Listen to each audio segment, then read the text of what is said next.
Hola y bienvenidos al canal una vez más. Empecemos este video con un pequeño concurso, una pequeña competencia. Ponte los resultados en los comentarios y veamos cuántas de estas preguntas tienes bien. Muy bien. Si estuvieras en una línea de combate y tuvieras que pelear contra otra línea de enemigos, ¿cuál arma elegirías de estas? Si elegiste espada, estás mal. Lo que deberías elegir es una lanza. O posiblemente una hacha vikinga, dependiendo del periodo en el que estés. Porque los vikingos peleaban en muros de escudos y peleaban generalmente a lanza o a hacha. Entonces cualquiera de esas dos respuestas estaban bien. Ahora, si estás en un duelo a muerte con un hombre en armadura, ¿cuál de estas armas deberías elegir? Si elegiste espada, posiblemente lo hiciste, también estás mal. No hay mucho que una espada pueda hacer contra placas. Como recordarás, en alguno de nuestros videos anteriores ya hemos probado la eficiencia de una espada contra placas. No es lo mejor del mundo.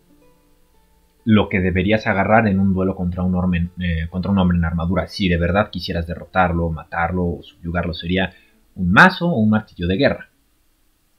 Ahora, estás en un duelo en el que ninguno de los dos miembros tiene demasiada armadura, pero los dos tienen escudos grandes, cualquier tipo de escudo. ¿Cuál es el arma preferible? Elige. No, de nuevo, no es la espada, es el hacha. El hacha está mucho mejor diseñada para lidiar contra escudos. Por la forma es capaz de jalar el escudo, llegar atrás de él o hasta destrozarlo en el caso de que no quede ninguna otra opción. Y por último, de estas armas, ¿cuál es la que elegirías si tuvieras que ir a caballo? No, tampoco elegirías la espada, elegirías una lanza, específicamente una de esas lanzas como las que utilizaban en las justas. Obviamente hay diferencias entre las lanzas de las justas y las lanzas de combate, pero el principio es el mismo. Recordar que las justas solo eran simulaciones de combate. Ok, después de todo esto que te pregunté y las respuestas, a mucha gente le quedaría la duda, bueno, ¿y entonces por qué se utilizaban las espadas? Si virtualmente todas las demás armas eran mejores que la espada en hacer casi cualquier cosa, entonces ¿por qué utilizar una espada? Bueno, es porque a pesar de que no está especializada como tal en ninguna de las tareas, es muy buena en todas a la vez. ¿Por qué? Las espadas eran símbolos de estatus. Por lo menos en la Edad Media eran utilizadas como armas secundarias. ¿Qué significa eso? Si tú ibas en tu caballo con tu lanza, lo más seguro es que tu lanza se iba a romper contra otro caballero o contra algún desafortunado soldado de leva contra el que chocó tu línea de caballería.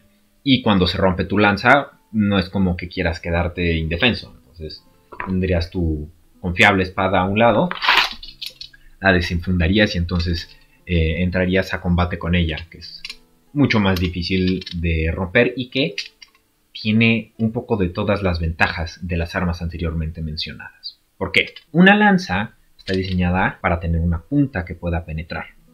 Un hacha está diseñada para tener un filo que pueda cortar.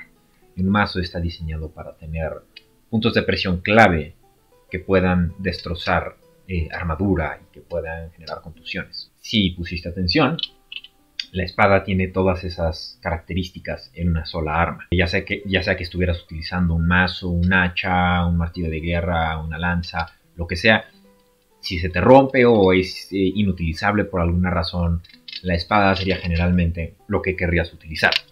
Es excelente también para demostrar estatus, dependiendo de cómo esté hecha, quién la haya hecho, cuál gremio, etc. Podías demostrar tu estatus gastando mucho dinero en una de estas bellezas. Su diseño parece simple porque estamos muy acostumbrados a cómo se ven las espadas, pero realmente no es tan simple. Si nos ponemos a ver cómo eran las espadas vikingas, podemos ver cómo el filo es más grueso, cómo tienen un pomo diferente. Este pomo, por ejemplo, es forma de almendra. Tienen una punta un poco más circular, un poco menos especializada para penetrar como las espadas más tardías. Ahora, esta no está afilada porque está para prácticas, pero de todas formas, la forma de la espada en general es más gruesa, más orientada a cortar que una espada, por ejemplo, normanda, o una espada ya altamente especializada como una espada italiana del siglo XV-XVI. Ahora, el origen de las espadas. Es difícil decir realmente cuál fue el origen de las espadas. ¿Por qué? Tenemos ejemplos de cosas que podríamos clasificar como una espada, pero no estamos muy seguros. Y la forma de la espada que nosotros conocemos es relativamente moderna.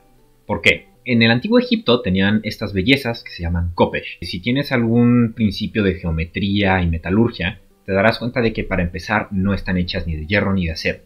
Son hechas de bronce. Eso tiene propiedades bastante distintas a el metal que ya se utilizó en la Edad Media para hacer las espadas. Hierro, acero alto. Específicamente esta es una réplica de una Ulfberg que tenía el mejor acero que se hizo seguramente después del de Damasco y el de Toledo hasta la época industrial. Ahora, distintos metales tienen distintas propiedades y porque el hierro y el acero son mucho más resistentes. Como el acero y el hierro son más resistentes que el bronce, los ingenieros egipcios tuvieron que utilizar la geometría a su favor para hacer que los kopesh pudieran funcionar. De esa manera, como pueden ver aquí, la forma del kopesh hace que esté primero especializada para el corte. No es imposible penetrar con un kopesh, pero es muy preferible agarrar un kopesh y cortar a intentar hacer cualquier otra cosa. El peso de la espada está distribuido de una manera tal en que el corte sea óptimo, el filo está diseñado para que el corte sea óptimo y la estructura de la espada es óptimo para que con los materiales con los que se está trabajando, la forma sea eficiente, no se doble, sea más resistente y optimiza obviamente sus propiedades ofensivas. Los egipcios también utilizaban lanzas y hachas.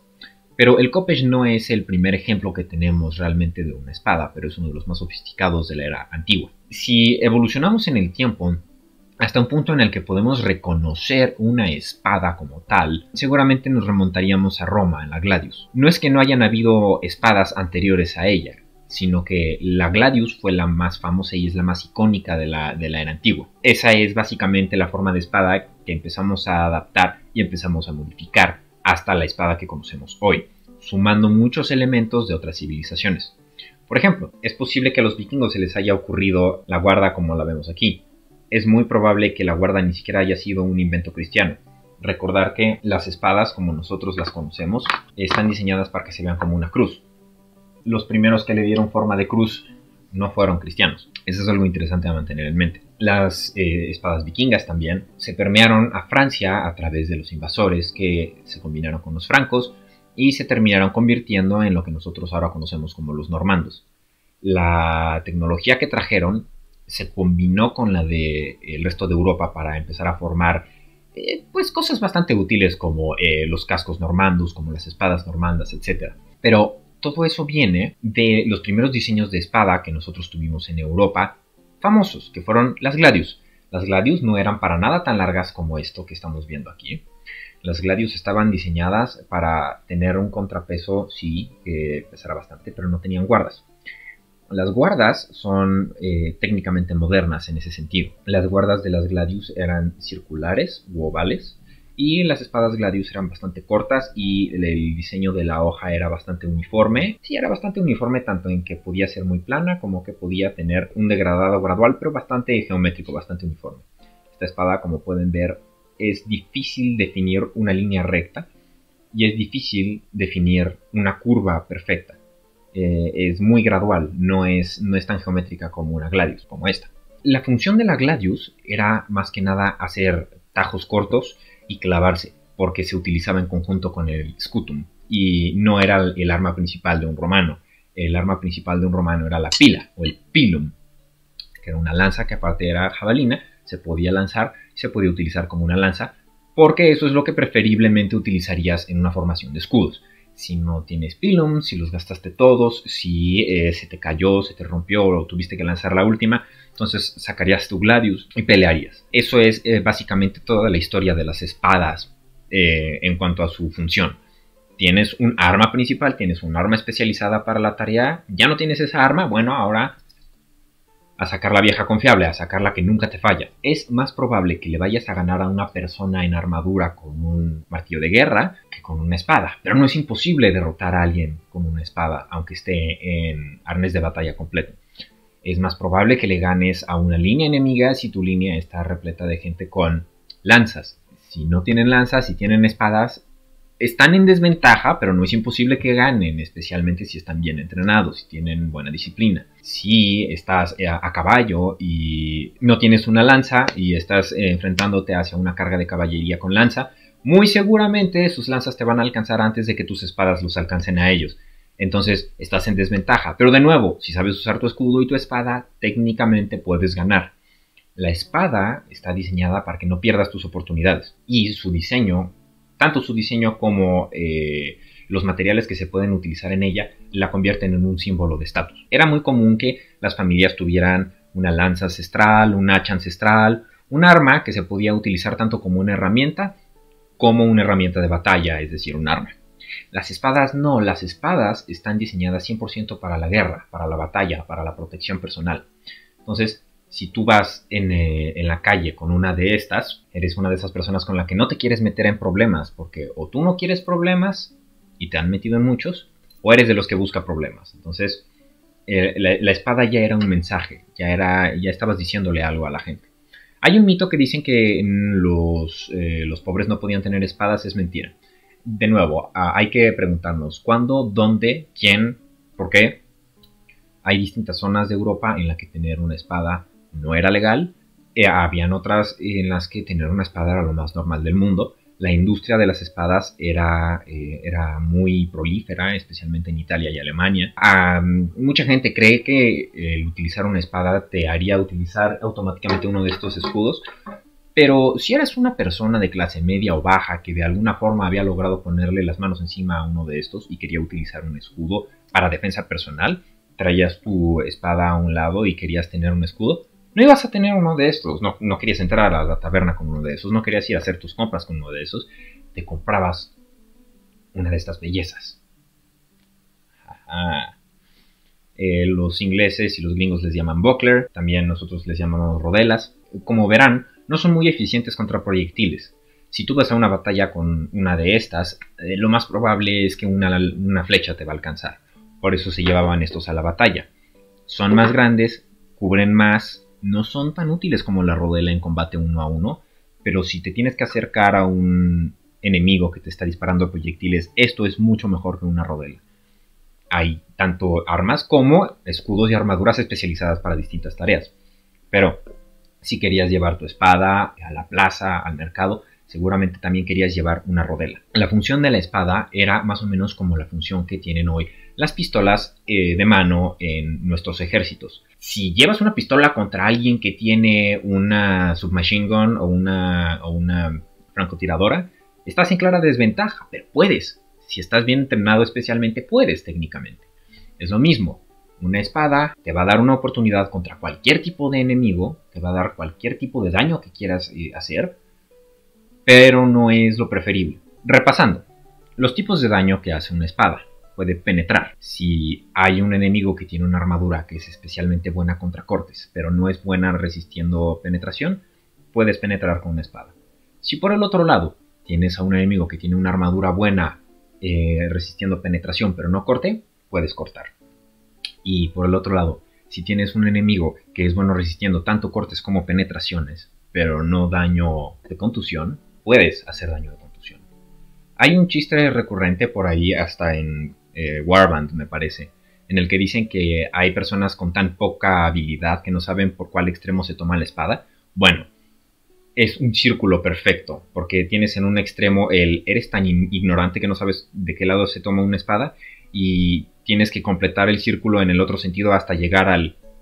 Conoces tanto a la espada que sabes que se puede tomar por cualquier lado. Así es.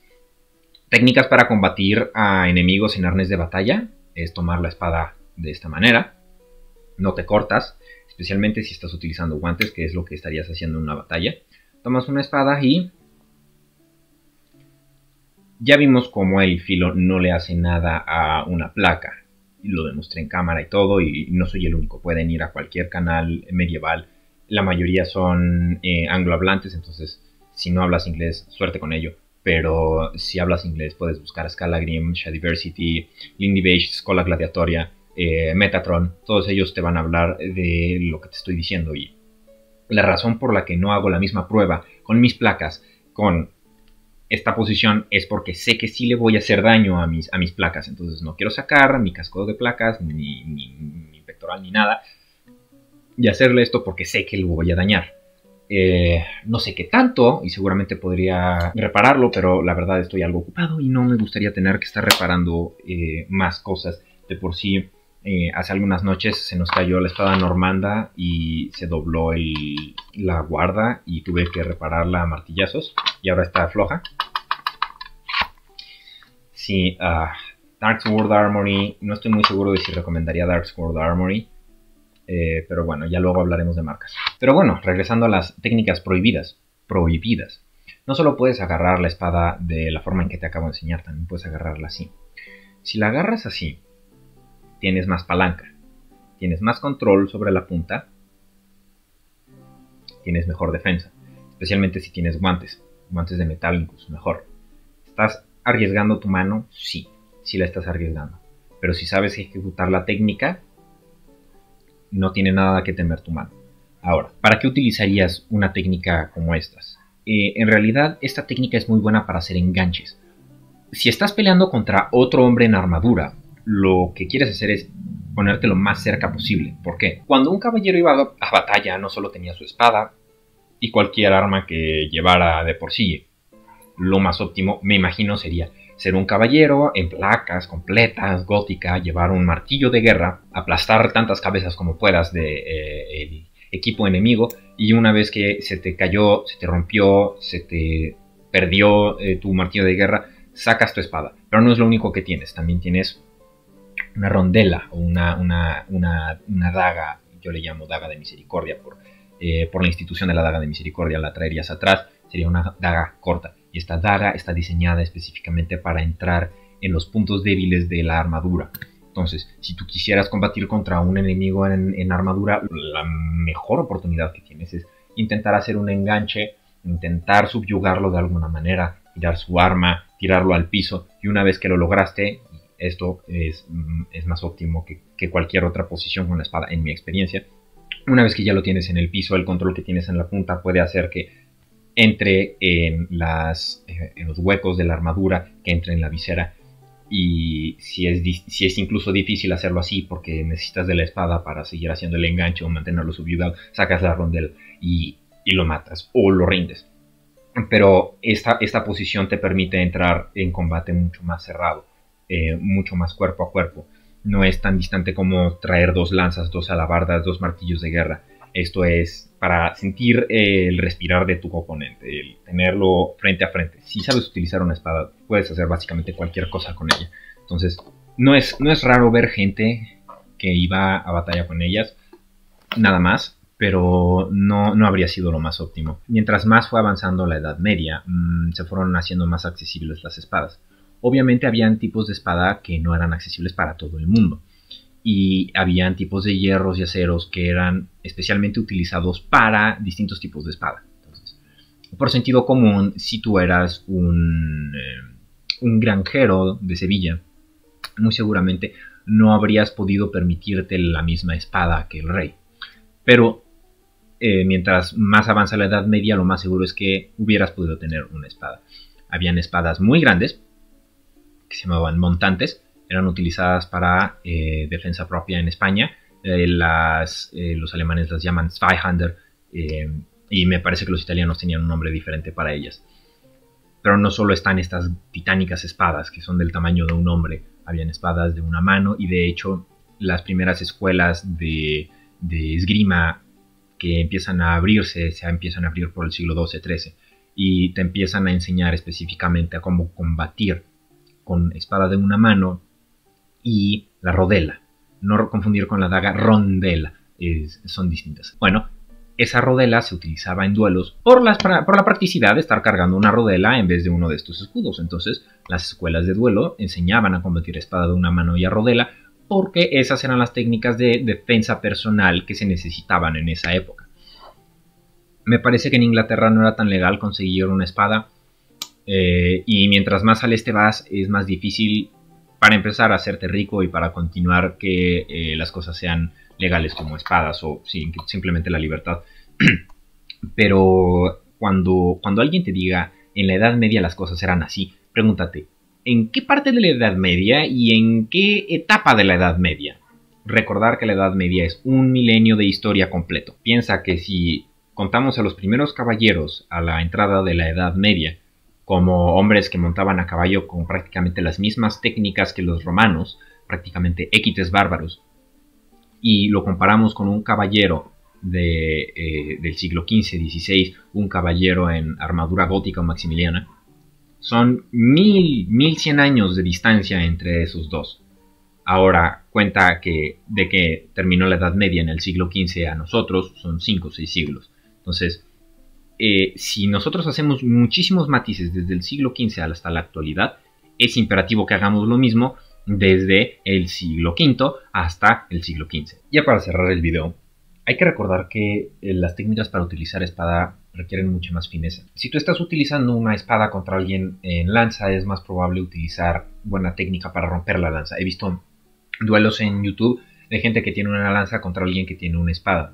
Y los de lanza tienen mucha ventaja por la distancia que pueden generar.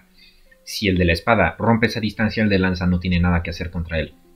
No solo eso, en esos duelos, pues no está permitido que el de espada rompa la lanza. Obviamente, son prácticas. Pues no quieres lastimar la propiedad privada de otros, ¿no? Son duelos, no es un combate real. Pero en un combate real, una lanza lo más probable es que se buscaría romper con tu espada, atorarla con tu escudo o entre tu escudo y la espada o como sea, evadir.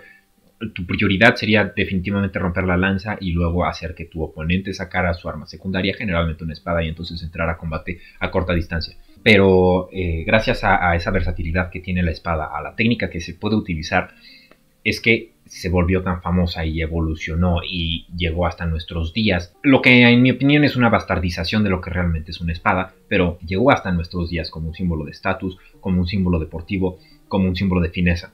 Ahora, es muy diferente el tener una espada vikinga a tener una espada normanda, a tener una espada más tardía. Todas tienen funciones distintas, todas tienen formas de utilizarse bastante similares, pero van perfeccionándose y van enfocándose a sus funciones mientras va avanzando el tiempo. Entonces, hay muchos lados que podemos analizar de la espada. Los españoles analizaban la espada en una hoja, en una división de 9 lados y 3 tercios, cada tercio en un tercio a su vez, y cómo eso aportaba a la biomecánica de cuando estabas en combate. La guarda se fue perfeccionando hasta hacer este casquete que pueden ver aquí, que protege tu mano, especialmente porque las técnicas empezaban a incorporar el poner tu dedo de este lado de la guarda, y como la guarda ya no protegía tu dedo, entonces empezaron a poner esto para proteger tu dedo, también esto para proteger este lado. Los pomos empezaron a cambiar de formas progresivamente. Podemos ver cómo del lado de los vikingos eran pomos de almendra, cómo se fueron haciendo redondos, circulares, y hasta terminar así. Hay muchas cuestiones a considerar en una espada, como su equilibrio, el material del que está hecha, porque si una espada no está bien equilibrada va a ser muy difícil utilizarla de manera eficiente, y si no tiene los materiales correctos seguramente se puede romper frente a una espada mejor hecha. Bueno, eso es todo por hoy, espero que les haya gustado el video y tal vez luego podamos explorar otras armas y el cómo se utilizaban. Pero después de este mismo video creo que queda muy claro cómo se utiliza un hacha, cómo se utiliza una lanza y cómo se utiliza un mazo, y cómo cada una de las situaciones en las que se dan los hace más eficientes. Pero el punto era presentar la espada y presentar el porqué de la espada, el presentar por qué no la espada, el presentar por qué mejor utilizar otras armas, y por qué la espada de todas formas mantuvo su lugar como un símbolo de estatus a lo largo de la historia, y cómo, siendo un arma no tan eficiente como otras especializadas, es sumamente eficiente para hacer un poco de todo.